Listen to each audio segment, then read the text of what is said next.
আল্লাহ রাসূল সাল্লাল্লাহু আলাইহি ওয়াসাল্লাম মক্কাতে তিনি বাইতুল মাকদাসের দিকে হয়ে নামাজ পড়তেন। কোন দিকে হয়ে?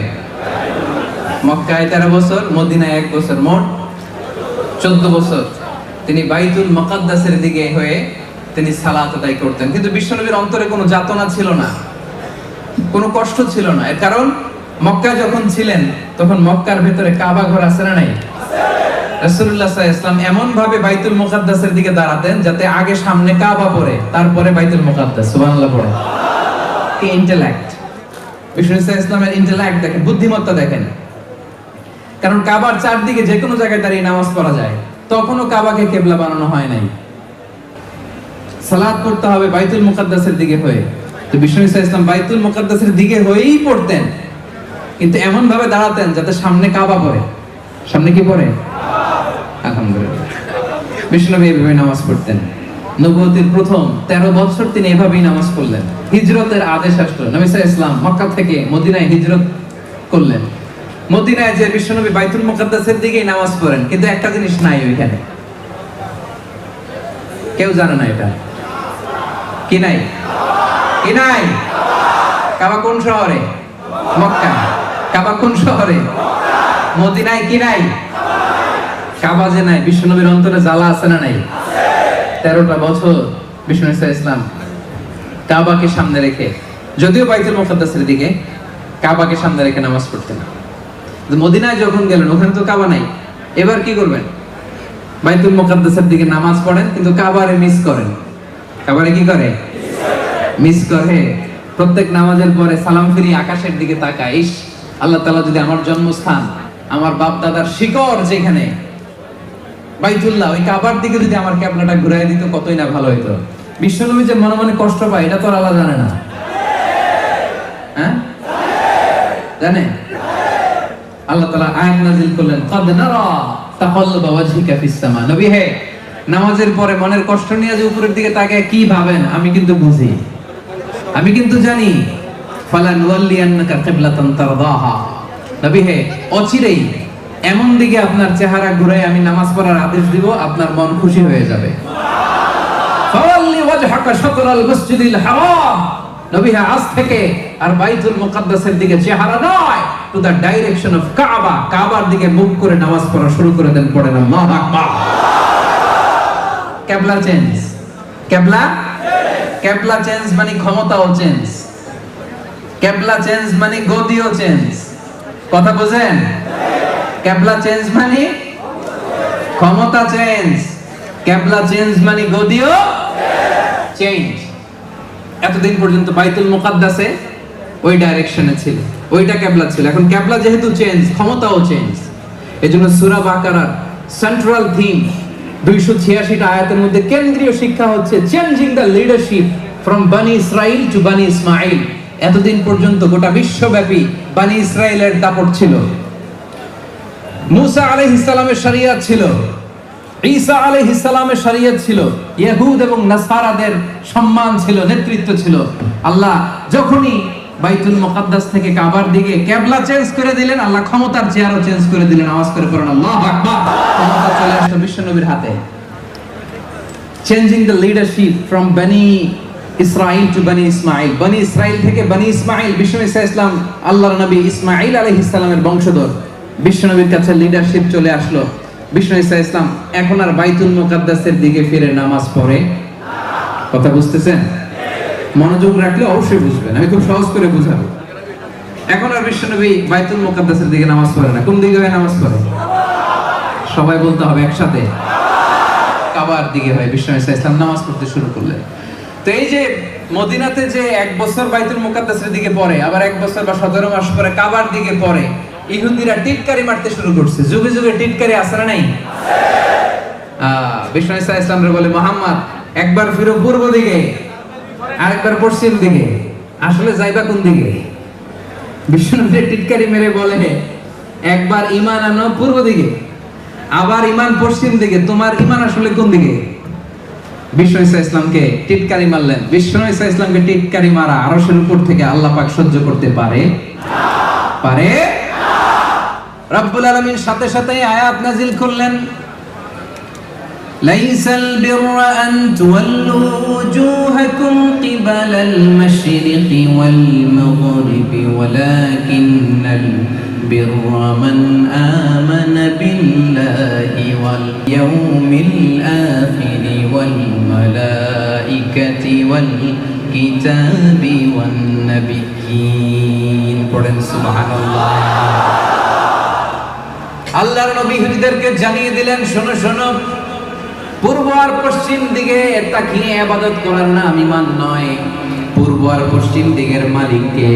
আল্লাহ। উত্তর দিকেরও মালিক কে? আল্লাহ। দক্ষিণ দিকের মালিক কে? আল্লাহ। উপরের দিকের মালিক কে? আল্লাহ। নিচের দিকের মালিক কে? আল্লাহ। গোটা জগৎটাই তো তার। চিল্লায় বলেন ঠিক কিনা? লাইসাল বিররা আন তুওয়াল্লু ওয়ুজুহাকুম কিবালাল মাশরিকি ওয়াল মাগরিব। আল্লাহ তাআলা আয়াত নাযিল করলেন, বিষ্ণু বললেন পূর্ব দিকে পশ্চিম দিকে মুখ ঘোরানোর নাম ঈমান নয়। আজকে থেকে আল্লাহ তাআলা যদি বলে দক্ষিণ দিকে হয়ে নামাজ পড়বা, গোটা বিশ্বের যত মুসলমান আছে সব দক্ষিণ দিকে হয়ে নামাজ পড়বে। চিল্লায় বলেন ঠিক কিনা? কারণ আল্লাহ তাআলা যেটা আদেশ করেন ওই আদেশ মানার নাম ইবাদত, পূর্ব দিকে মুখ করার নাম ইবাদত নয়। আল্লাহ তাআলার যে নির্দেশনা, এই নির্দেশনা মানার নাম হচ্ছে ইবাদত। পশ্চিম দিকে চেহারা ঘোরানোর নাম ঈমান নয়। চিল্লায় বলেন ঠিক কিনা? আল্লাহ তাআলা কোন জিনিস পালন করাকে ঈমান বলে, কোন কর্মসূচিতে নিজেদের নাম লেখালে মুমিন আর মুত্তাকি হওয়া যায়, সেটার একটা বর্ণনা সূরাতুল বাকারার 177 নম্বর আয়াতের মধ্যে বিস্তারিত দিয়ে দিলেন। পড়েন আল্লাহু আকবার। এজন্য রব্বুল আলামিন বলেন, শোনো শোনো, পূর্ব আর পশ্চিম দিকে তাকালে, চেহারা ঘোরালে পুণ্য পাওয়া যায় না, সওয়াব পাওয়া যায় না, নেক আমল হয় না। নেক আমল হয় কোন কোন কাজ করলে, ঈমান আসে কোন কোন কাজ করলে, তার লিস্ট শোনো। 1 নম্বরে হলো মান আমানা বিল্লাহ। ঈমান আনতে হবে একজনের উপর, তিনি কে? আল্লাহ। একজনের উপর ঈমান আনতে হবে। আসল পুণ্য হচ্ছে আল্লাহর উপর ঈমান আনা। 5টা জিনিসের উপর যে ঈমান আনতে হবে আল্লাহ তাআলা বর্ণনা শুরু করলেন। প্রথম ঈমান আনতে হবে একজনের উপর, তিনি কে? আল্লাহ। তিনি কয়জন? একজন। নাকি 2 জন? একজন। নাকি 3 জন? একজন। চিল্লায় বলেন কয়জন? আমাদের রব একজন। চিল্লায় বলেন তিনি কে? আল্লাহ। আল্লাহ আমার রব, এই রবই আমার সব। আল্লাহ আমার রব, এই রবই আমার সব। দমে দমে তনু মনে তারি অনুভব। আল্লাহ আমার রব, এই রবই আমার সব। তোমার দুনিয়াতে আমি যেদিকে তাকাই, অথই দরিয়াতে ডুবে আছি সবাই। পাখ পাখালির গানে শুনি তাসবিহ কলরব, তাসবিহ কলরব। পড়েন আল্লাহ আমার রব। তাহলে আমাদের রব একজন। চিল্লায় বলতে হবে তিনি কে? আল্লাহ। তিনি এক, তিনি একক, তার কোনো শরীক নাই। আমরা শুধু তাকে মানি। মান আমানা বিল্লাহ, প্রথম পুণ্যের কাজ হচ্ছে যে আল্লাহর উপর ঈমান আনে। আল্লাহর উপর বিশ্বাস করা মানে পৃথিবীতে যত শক্তি আছে, যত মহাশক্তি আছে, যত ফোর্স আছে, সব কিছুকে অস্বীকার করে এক মহাশক্তির কাছে বা সামনে নিজেকে নত করা, নিজেকে সঁপে দেওয়া। চিল্লায় বলে ঠিক কিনা? আল্লাহর প্রতি বিশ্বাস করা মানে মানব রচিত যত মতবাদ আছে, যত দাসত্ব আছে, এই দাসত্বের শৃঙ্খলে কুঠারাঘাত করে এক শক্তির সামনে সিজদায় লুটিয়ে পড়া। চিল্লায় বলেন ঠিক কিনা?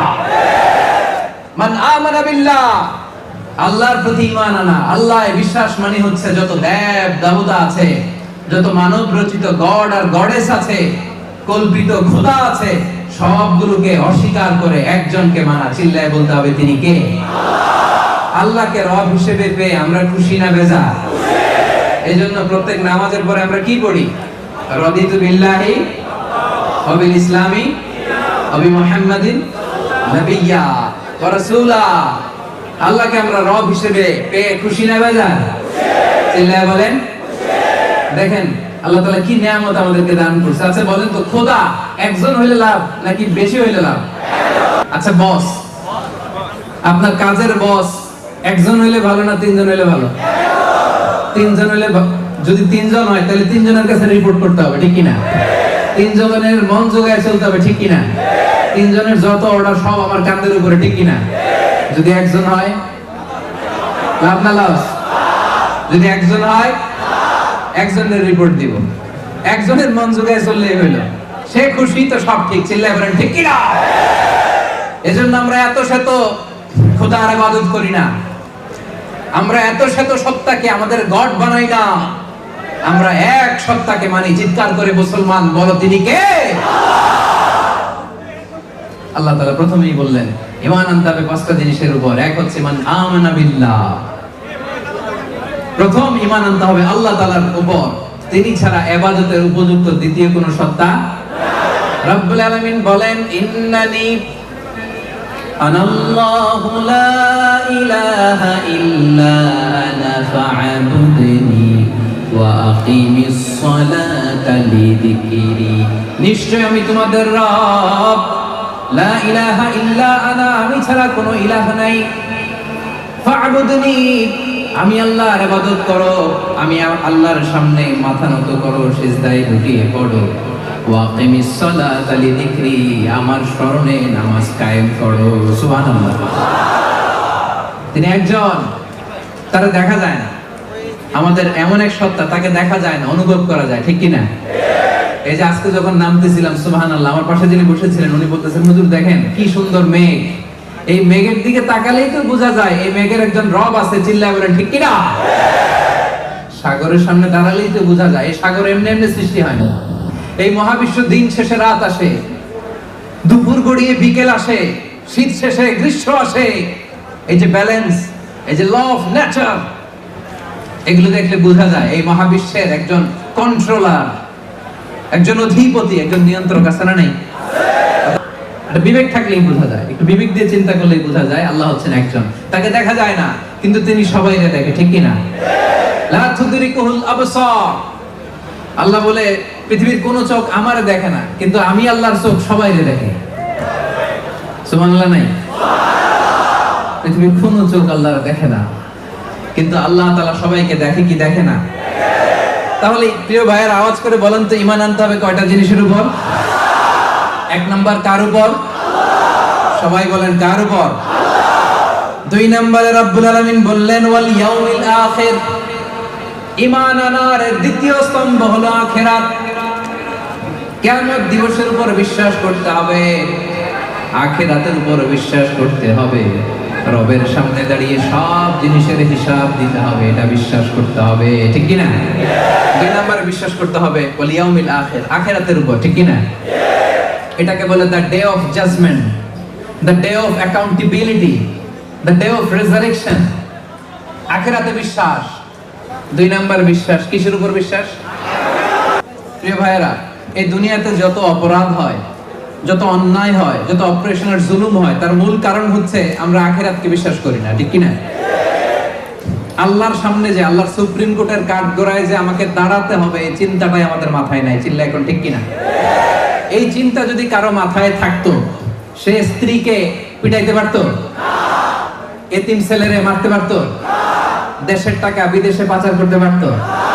খাদ্যে ভেজাল দিতে পারতো? মাছে ফরমালিন দিতে পারতো?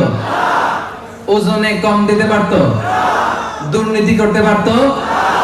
এজন্য আখিরাত আমাদের মনে আশা জাগে, আমরা মারা যাব, লা দাইর ওয়া ইন্না ইলা রাব্বিনা লামুনকালিবুন, আমরা আমাদের রবের দিকেই ফিরে যাচ্ছি, যে রব সেদিন সবচেয়ে বড় বিচার বসাবে তার সুপ্রিম কোর্টের কাঠগড়ায়। সেদিন সেই দাজ্জালগুলো, সেই জালেমগুলো দাঁড়িয়ে থারথার করে কাঁপবে, সেই দৃশ্য দেখার আকাঙ্ক্ষায় আমরা আছি। চিল্লায়ে বলেন ঠিক কি না?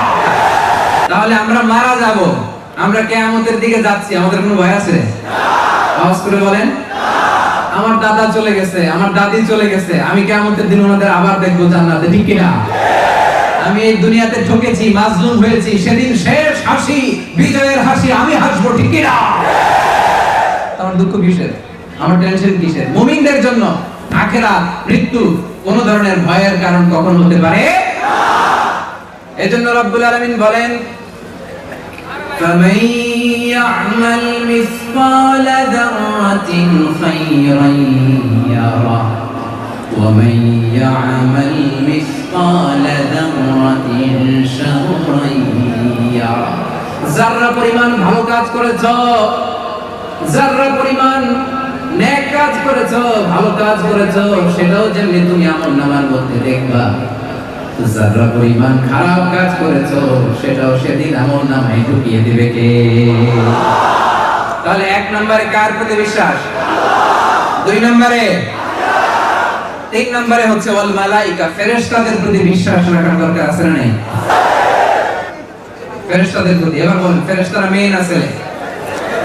হ্যাঁ, মেয়ে না ছেলে? ছেলে। মেয়ে না ছেলে? মেয়ে। মেয়ে না ছেলে? ছেলে। এই মেয়ে না ছেলে? এরা অনেক চালাক, এরা কোনটাই বলে না। এরা ভাবতেছে কোনটা কয়ে কোনটি বলতে বলি, চুপ থাকে ওইটাই ভালো। হ্যাঁ, ছেলে না মেয়ে? ফেরেশতারা ছেলে না মেয়ে? ছেলেও না মেয়েও ইউনিজেন্ডার। ফেরেশতারা হচ্ছে ইউনিজেন্ডার।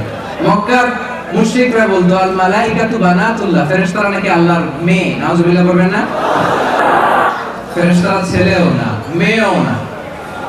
খুলিকাত মিন নূর, আলো দিয়ে তৈরি। কি দিয়ে তৈরি? জিনেরা আগুন দিয়ে তৈরি। কি দিয়ে তৈরি? আমরা মানুষ কি দিয়ে তৈরি? কি দিয়ে? তুমি মাটির আদমকে প্রথম সৃষ্টি করিয়া ঘোষণা করিয়া দিলে শ্রেষ্ঠ বলিয়া। তাই তো নূরের ফেরেশতা। কিসের ফেরেশতা? কিসের ফেরেশতা? তাহলে ফেরেশতা কিসের তৈরি? নূরের তৈরি, আলোর তৈরি। আল্লাহ তাআলার এই বিশাল সাম্রাজ্য পরিচালনার জন্য একটা স্পেশাল বাহিনীর দরকার আছে না নাই? আছে না নাই? এই যে আমাদের কিছু বাউন্সার ভাইরা আসছে, এরা ধাক্কায় ধাক্কায় নিয়ে আসছে আমাদেরকে। আমরা হইলে পারতাম এই সার্ভিস দিতে? কারণ স্পেশাল ফোর্স, ঠিক কি না? তো মহাবিশ্ব চালাতে আল্লাহ তাআলার এরকম স্পেশাল কিছু ফোর্সের দরকার আছে না নাই? ফেরেশতারা আল্লাহ তাআলার এই মহান সাম্রাজ্যের কর্মচারী। আল্লাহর এই বিশাল সাম্রাজ্যের কি? বিশাল সাম্রাজ্যের কি? কর্মচারী। এক এক ফেরেশতা এক এক কাজে নিয়োজিত। এক এক ফেরেশতা এক এক কাজে নিয়োজিত। এক ফেরেশতা আছে মুখ দিয়ে যাই বলবেন টুপ করে লিখে ফেলে, মা ইয়ালফিযু মিন কাউলিন ইল্লা লাদাইহি রাকিবুন আতীদ। আরেক ফেরেশতা আছে মায়ের পেটে আসলেই ইনফাখু ফীহির রূহ, আল্লাহর আদেশে ফুৎকার দিয়ে যায়। তখন এই সিস্টোলিক ডায়াস্টোলিক অলিন্দ নিলয় শুরু হয়, আপনার হার্টবিট কাজ করতে শুরু করে, আপনি একটা ফুল ফর্ম বেবি হতে শুরু করেন। পড়েন সুবহানাল্লাহ।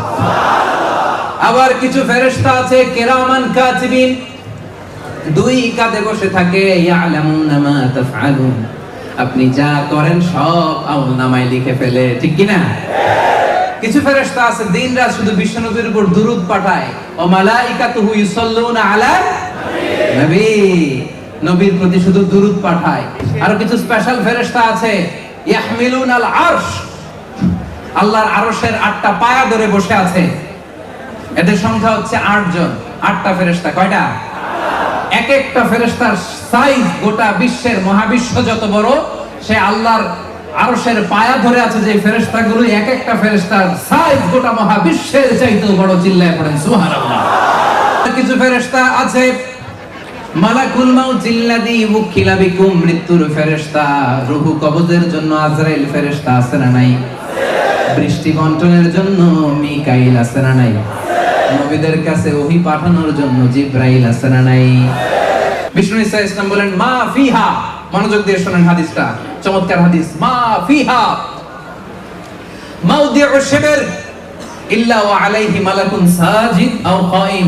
বিষ্ণু বলেন আল্লাহর তৈরি মহাবিশ্বে 1 বিঘত পরিমাণ কোনো ফাঁকা জায়গা নাই যে এই জায়গায় আল্লাহর তৈরি কোনো ফেরেশতা হয় রুকু অবস্থায় নাই, হয় তাসবিহ অবস্থায় নাই, অথবা সিজদারত অবস্থায় নাই। চিল্লায় বলেন আল্লাহু আকবার।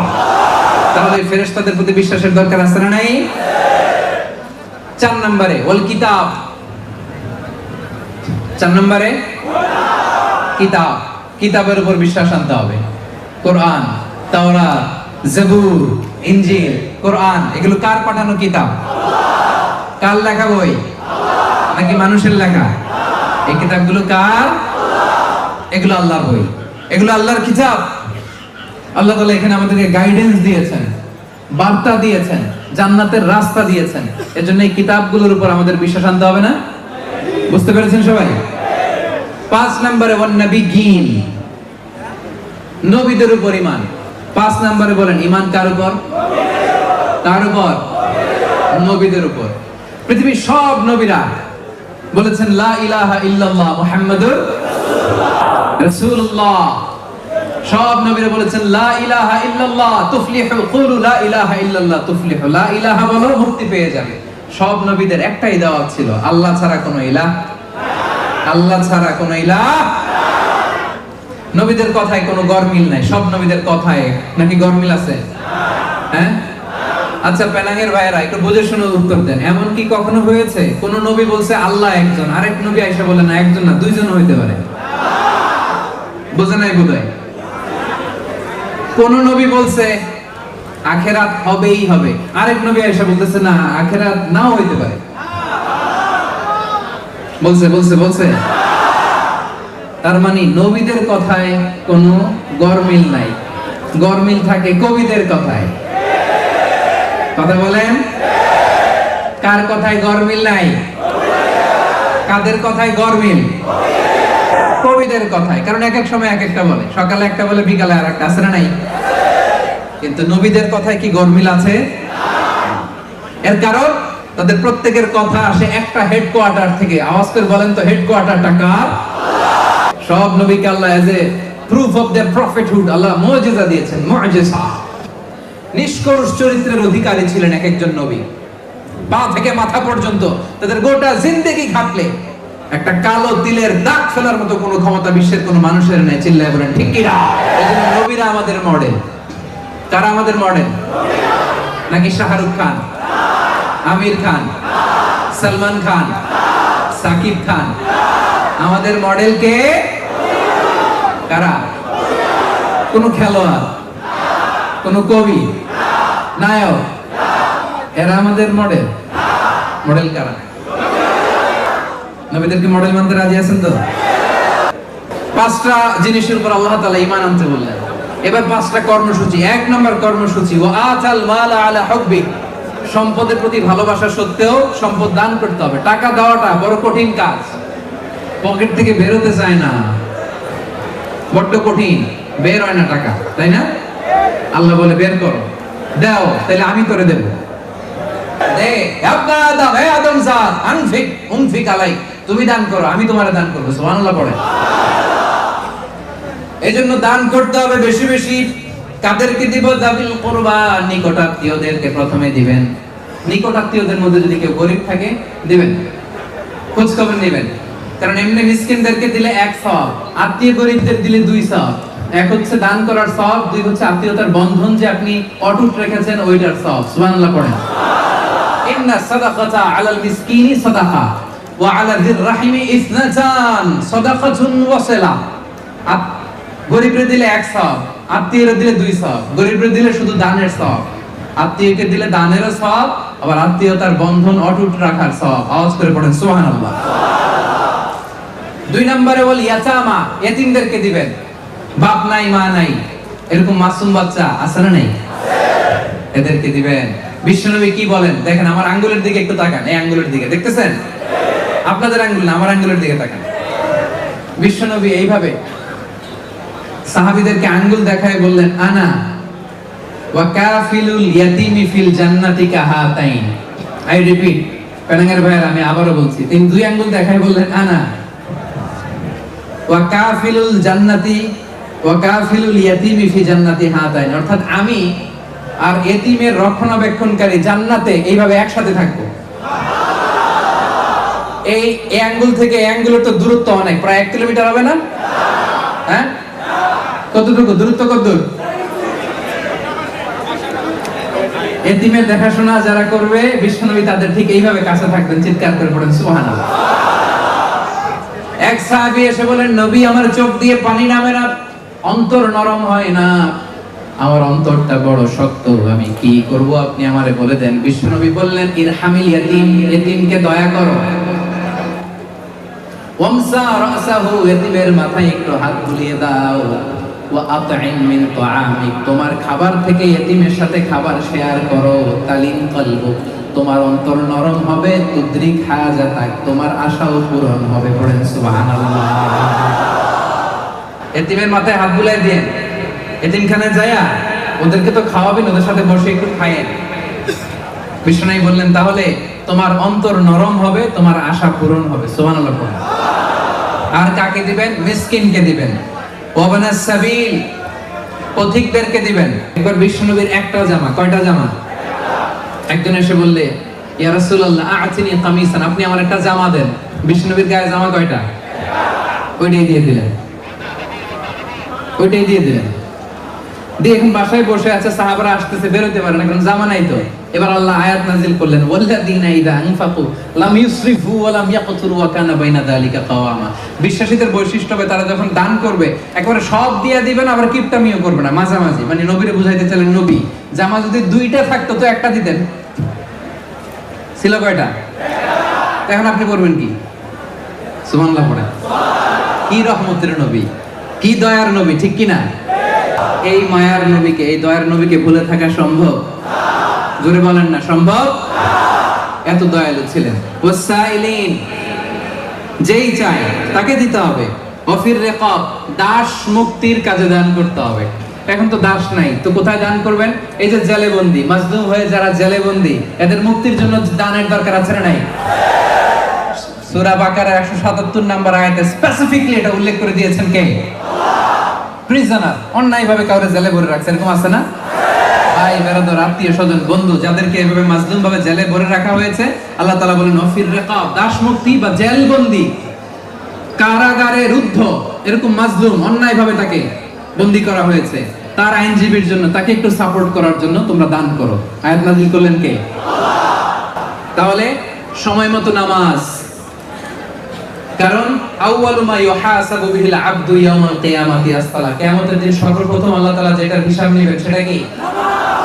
জোরে বলেন, সেটা কি? নামাজ। প্রথম হিসাব নেওয়া হবে নামাজে। নামাজের হিসাব ঠিক তো সব ঠিক, নামাজে গন্ডগোল তো সব কিছুতে গন্ডগোল। তাহলে কর্মসূচি, নেক কাজের কর্মসূচির প্রথমটা কি ছিল? দান করা। 2 নাম্বার নামাজ। 3 নম্বরে আল্লাহ বলেন ওয়া আতাজ যাকাত, যাকাত দিতে হবে, ফরজ যাকাত। যারা সোনা রূপা জমায় তাদের জন্য সোনা রূপা গুলোকে আল্লাহ জাহান্নামের আগুনে গলিয়ে খুন্তি বানিয়ে কপালে, পাজরে আর পিঠে সেক দিবে। আর হাদিসে এসেছে আপনার ব্যাংক ব্যালেন্স, আপনার টাকা পয়সা যেগুলোর যাকাত আপনি দেন নাই, সারা শরীরে পেঁচিয়ে এখানে ছোবল মারবে আর বলবে আনা মালুক আনা কানজুক, আমি তোর সম্পদ, আমি তোর ব্যাংক ব্যালেন্স, আমি তোর রিঙ্গিট, আমি তোর জমি, আজকে আমার খা। আমাকে খাওয়ার জন্য দুনিয়াতে তুই জমাইছিলি, আজকে আমারে খা। খাইতে পারবেন ওদিন? পারবেন? এজন্য আল্লাহ বলেন ফি আমওয়ালিহিম হাক্কুন লিসাইলি ওয়াল মাহরুম। ধনীদের সম্পদে গরিবদের অধিকার আছে, আপনার দয়া নয়। আমি যে বছর শেষে যাকাত দিলাম, আমি তো গরিবদের দয়া করলাম, তাই না? অধিকার, রাইট, এটা তার অধিকার, আপনার দিতেই হবে। তাহলে খেয়াল করে, এই যে দাতু যারা আছেন, দাতু, আমি তো চিনি না দাতু কয়জন আছে এখানে। দাতু যারা আছেন, ব্যবসায়ী যারা আছেন, বিজনেস ম্যাগনেট যারা আছেন, তারপর এখানেও যারা পয়সাওয়ালা আছেন, হিসাব করে ফরজ যাকাতটা দিয়ে দিবেন। যাকাতের শাড়ি আর লুঙ্গি দিয়ে দিবেন, ঠিক কি না? হ্যাঁ, যাকাতের শাড়ি বলতে কোনো শাড়ি আছে? যাকাতের লুঙ্গি বলতে কোনো লুঙ্গি আছে না। কর্মসংস্থানের ব্যবস্থা করে দিবেন, করে যেন কিছু খেতে পারে ওই টাকা দিয়ে, ঠিক কি না? আল্লাহ বোঝার তৌফিক দান করো। আমরা একেবারে শেষ পর্যায়ে চলে আসছি। কর্মসূচি নাম্বার 4, ওয়াল মুফুনা বিআহদিহিম ইদা আহাদু, কথা দিয়ে কথা রাখতে হবে, ঠিক কি না? কত কথা দেয় কিন্তু কেউ কথা, এটা যেন আমরা না করি। কথা দিলে কথা রাখবেন। বউরে কথা দিবেন, কক্সবাজার নিয়ে যাবেন, নিয়ে যাবেন, পারবেন? হ্যাঁ, ওই বউ নাই হুজুর। আল্লাহ তাআলা আমার প্রিয় ভাইদেরকে আবেদা, সালেহা, কানিতা, মুতিয়া, জামিলা, নেককার, রূপবতী, আনুগত্যশীলা জীবন সঙ্গিনীর ব্যবস্থা করে দিও, পড়েন আমিন। আমিনের সাউন্ড শুনছেন কত বড়? মানে নিজের পক্ষে আসলেই তখন অ্যাক্টিভ। সম্মানিত সুধী, বউকে কথা দিলে, কথা দিলে, কথা দিলে, সন্তানকে কথা দিলে কথা রাখতে হবে। বন্ধুকে কথা দিলে, আল্লাহ বলে ওয়াআউফু বিল আহদি ইন্নাল আহদা কানা মাসউলা, ইয়ানি ওয়াদা, তুমি যদি কাউরে ওয়াদ দাও, প্রমিস দাও, প্রমিস রাখতে হবে। এটা মুমিনের বৈশিষ্ট্য, ঠিক কি না? ওয়াল্লাযীনা হুম লিআমানাতিহিম ওয়া আহদিহিম রাউন। বিশ্বাসীরা আমানতেরও খেয়ানত করে না, কথা দিল কথার ব্যত্যয় উল্টাপাল্টা করে। ক্যান্সারের অ্যানসার আছে, কিন্তু শিরকের কোনো অ্যানসার। সবচেয়ে বড় গুনাহ, সবচাইতে বড় গুনাহ। ইন্নাল্লাহা লা ইয়াগফিরু আন ইউশরাকা বিহি ওয়া ইয়াগফিরু মা দুনা যালিকা লিমান ইয়াশা। আল্লাহ রাব্বুল আলামিন চাইলে সব ধরনের গুনাহ ক্ষমা করে দেন, কেবলমাত্র শুধুমাত্র শিরকের গুনাহ ছাড়া। কোন গুনাহ ছাড়া বলেন? তাহলে শিরকের সাথে আমাদের কোনো সম্পর্ক। আবার আল্লাহ বললেন, লা ইন আশরাকতা লা ইয়াহবাতান্না আমালুক ওয়া লা তাকুনান্না মিনাল খাসিরিন। যদি শিরক করো তোমার আমলগুলো বাতিল করে দেব, কিয়ামতের দিন আখিরাতে তুমি হবা খাসিরিন, লুজার, গেইনার হবা না। সব আমল বাতিল যদি শিরক করেন। নামাজ বাতিল, হজ বাতিল, রোজা বাতিল, তেলাওয়াত বাতিল, সব বাতিল যদি শিরক করেন। যদি মাজারে যে সেজদা দেন, যদি বাবার কাছে চান, এরকম ডাকাইত আছে না নেই? মাজারে যে সেজদা দেয়, বাবার দরবারে যে লাফালাফি করে, নাচানাচি করে, বাবার পায়ের মধ্যে পড়ে থাকে, এরকম আছে না নাই? তোমার নামাজ বাতিল, রোজা বাতিল, সব ইবাদত বাতিল করবে কে? বাঁচাতে পারে একজন, তিনি কে? আবার বিশ্বনবী হাদিসে কুদসিতে বললেন, আল্লাহ বলেন, ইয়া ইবাদি লাউ আন্নাকুম আতাইতানি ইয়াউমাল কিয়ামাতি বিকরাবিল আরদি খাতায়া। কিয়ামতের দিন পুরো জমিন পরিমাণ গুনার বস্তা নিয়ে যদি তুমি আমি আল্লাহর দরবারে হাজির হয়ে যাও, আর ওই গুনার বস্তার মধ্যে যদি শিরকের গুনাহ না থাকে, তাহলে পুরো জমিন পরিমাণ ক্ষমার বস্তা নিয়ে আমি আল্লাহ তোমার কাছে হাজির হয়ে যাব। গুনাহ পুরো জমিন পরিমাণ, জমিন পরিমাণ গুনাহ। কিন্তু এই গুনার মধ্যে কিসের গুনাহ নাই? বলুন সবাই। তাহলে পুরো জমিন পরিমাণ ক্ষমা নিয়ে আমাদের কাছে হাজির হয়ে যাবে কে? শিরক করবেন? শিরক করলে বাঁচার উপায় আছে? বাঁচানোর মালিক কে? আওয়াজ করে বলেন। আমাদের ইলাহ কয়জন? সন্তান না হলে চাইবো কার কাছে? দারিদ্রতা আসলে ধনাঢ্যতা চাইবো কার কাছে? অসুস্থতা থাকলে সুস্থ হওয়ার জন্য হাত তুলবো কার কাছে? দিস ইজ কল্ড তাওহীদ। আল্লাহ তাওহীদের কথা দিয়ে আয়াতুল কুরসি শুরু করেছেন, নিজের পরিচয় দিয়েছেন, বলেছেন আল্লাহু লা ইলাহা ইল্লাহু। এক নাম্বার কথা ডান। মোট কথা কয়টা? মাশাআল্লাহ, মনে আছে তো দেখি। কয়টা? চলে গেল কয়টা? এক নাম্বার ডান। আল্লাহ বলে প্রথম কথা হলো আল্লাহু লা ইলাহা ইল্লাহু, আমার নাম হলো আল্লাহ। এটা আমার আসল নাম, জাতি নাম। তবে আমার সিফাতি নাম আছে আরো ৯৯টা। কয়টা? কুল ইদউল্লাহা আও ইদউর রাহমান আইয়াম্মা তাদউ ফালাহুল আসমাউল হুসনা।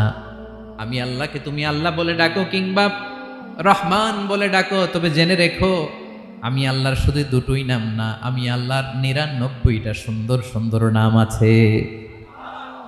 বিষ্ণুই বলেন, মান আহসাহা দাখালাল জান্নাহ। ৯৯ নাম যে মুখস্থ করবে, এ নামের দাবি যে আদায় করবে, এ নাম অনুযায়ী যে কাজ করবে, জান্নাতে রব্বুল আলামিন তার জন্য এন্ট্রি নির্ধারণ করে দেবে।